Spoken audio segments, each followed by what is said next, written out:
ಏಕಾಏಕಿಯಾಗಿ ಸೇತುವೆ ಮೇಲಿಂದ ಹಳ್ಳಕ್ಕೆ ಬಸ್ ಬಿದ್ದಿದೆ. 20ಕ್ಕೂ ಹೆಚ್ಚು ಪ್ರಯಾಣಿಕರು ಬದುಕಿದ್ದೇ ಪವಾಡ ರೀತಿಯಲ್ಲಿ. ಇದು ದಾವಣಗೆರೆಯಲ್ಲಿ ಸಾವಿನ ದೊಡ್ಡ ಮಟ್ಟದ ಒಂದು ಭದ್ರತೆಯಿಂದ ಜನ ಬಚಾವಾಗಿದ್ದಾರೆ.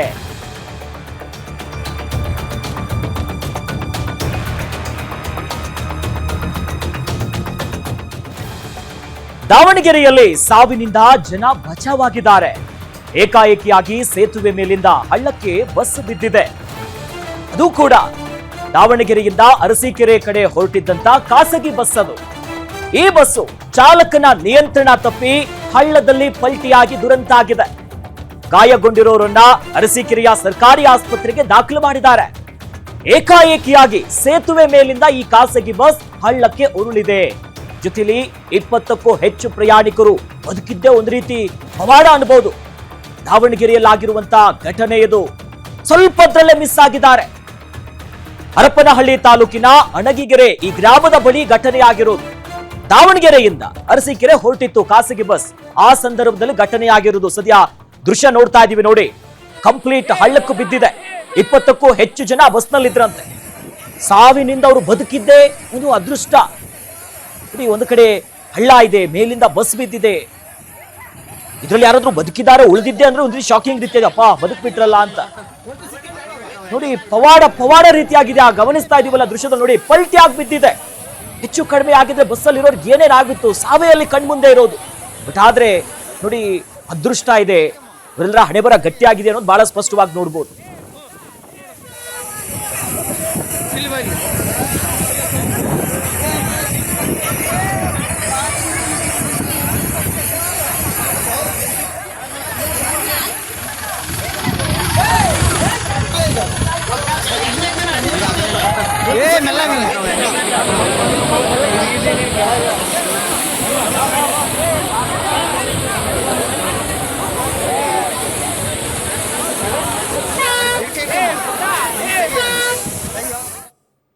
ಈ ಬಗ್ಗೆ ಹೆಚ್ಚಿನ ಡೀಟೇಲ್ಸ್ ನೀಡ್ತಾರೆ ನಮ್ಮ ದಾವಣಗೆರೆಯ ಪ್ರತಿನಿಧಿ ಮಲ್ಲಿಕಾರ್ಜುನ. ದೂರವಾಣಿ ಸಂಪರ್ಕದಲ್ಲಿ ಜಾಯ್ನ್ ಆಗಿದ್ದಾರೆ. ಮಲ್ಲಿಕಾರ್ಜುನ, ಎಷ್ಟೊತ್ತಿಗೆ ಅಪಘಾತ ಆಯ್ತು? ಆ ಸಂದರ್ಭದಲ್ಲಿ ಬಸ್ಸಲ್ಲಿ ಎಷ್ಟು ಜನ ಇದ್ರು? ಸದ್ಯ ಅವರ ಪರಿಸ್ಥಿತಿ ಹೇಗಿದೆ? ಅಖಿಲೇಶ್, ಅಂತಂದ್ರೆ ಇದು ದಾವಣಗೆರೆಯಿಂದ ಅರಸೀಕೆರೆಗೆ ಹೋಗತಕ್ಕಂಥ ಒಂದು ಮಾರ್ಗ ಮಧ್ಯದಲ್ಲಿರ್ತಕ್ಕಂಥ ಒಂದು ಘಟನೆ ಇರ್ತಕ್ಕಂಥದ್ದು. ಅದು ಸುಮಾರು ಆ ಒಂದು ಬಸ್ನಲ್ಲಿ 50ಕ್ಕಿಂತ ಅಧಿಕ ಜನರು, ಅಂದ್ರೆ 57 ಜನರು ಇದ್ರು ಅನ್ನುವಂಥ ಒಂದು ಪ್ರಾಥಮಿಕ ಒಂದು ಮಾಹಿತಿ ಸಿಕ್ಕಿರ್ತಕ್ಕಂಥದ್ದು.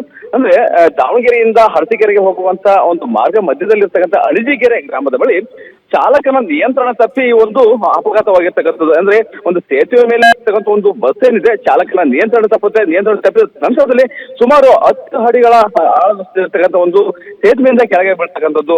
ಕೆಳಗೆ ಬಿದ್ದಂತ ಸಂದರ್ಭದಲ್ಲಿ ಸುಮಾರು 20ಕ್ಕಿಂತ ಅಧಿಕ ಜನರಿಗೆ ಗಾಯ ಆಗಿರ್ತಕ್ಕಂಥದ್ದು. ಅದರಲ್ಲಿ 5 ಜನರು ಗಂಭೀರವಾಗಿ ಗಾಯಗೊಂಡಿರ್ತಕ್ಕಂಥದ್ದು. ಗಾಯಗೊಂಡವರನ್ನ ಅರಸೀಕೆರೆ ಮತ್ತೆ ದಾವಣಗೆರೆಯ ಜಿಲ್ಲಾ ಚಿಗಟೇರಿ ಆಸ್ಪತ್ರೆಗೆ ದಾಖಲು ಮಾಡಿರ್ತಕ್ಕಂಥದ್ದು.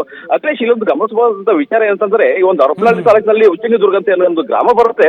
ಒಂದು ಗ್ರಾಮದಲ್ಲೂ ಕೂಡ ಹಿಂದೆ ಸುಮಾರು ಒಂದು ಬಸ್ಸು ಹೊಂಡಕ್ಕೆ ಬಿದ್ದು 50ಕ್ಕಿಂತ ಅಧಿಕ ಜನರು ಮೃತಪಟ್ಟಿರ್ತಕ್ಕಂಥದ್ದು. ಅಂದ್ರೆ ಕಳೆದ 15 ವರ್ಷಗಳ ಹಿಂದೆ ಈ ಒಂದು ಘಟನೆ ಆಗಿರ್ತಕ್ಕಂಥದ್ದು. ಅದಾದ ನಂತರದಲ್ಲಿ ಇದೇ ಒಂದು ದಾವಣಗೆರೆಯಲ್ಲಿ ದೇವರ ಬೆಳಕೆರೆ ಒಂದು ಗ್ರಾಮದಲ್ಲೂ ಕೂಡ ಈ ತರ ಒಂದು ಘಟನೆ ಆಗಿ ಸುಮಾರು 60ಕ್ಕಿಂತ ಅಧಿಕ ಜನರು ಮೃತಪಟ್ಟಿರ್ತಕ್ಕಂಥದ್ದು.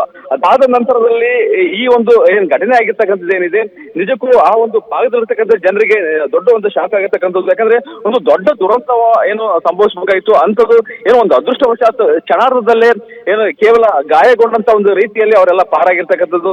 ನಿಜಕ್ಕೆ ಇದೊಂದು ಏನು ಒಂದು ಘಟನೆ ಏನಾಗಿದೆ, ಏನು ಇರ್ತಕ್ಕಂಥ ಸುತ್ತಮುತ್ತ ಭಾಗದಿರ್ತಕ್ಕಂಥ ಜನರಿಗೆ ದೊಡ್ಡ ದಿಗ್ಭ್ರಮೆಯನ್ನೇ ಉಂಟು ಮಾಡಿರ್ತಕ್ಕಂಥ ಹೇಳ್ಬೋದು ಅಖಿಲೇಶ್. ಎಸ್, ಧನ್ಯವಾದಗಳು ಮಲ್ಲಿಕಾರ್ಜುನ್ ತಮ್ಮೆಲ್ಲ ಮಾಹಿತಿಗೆ.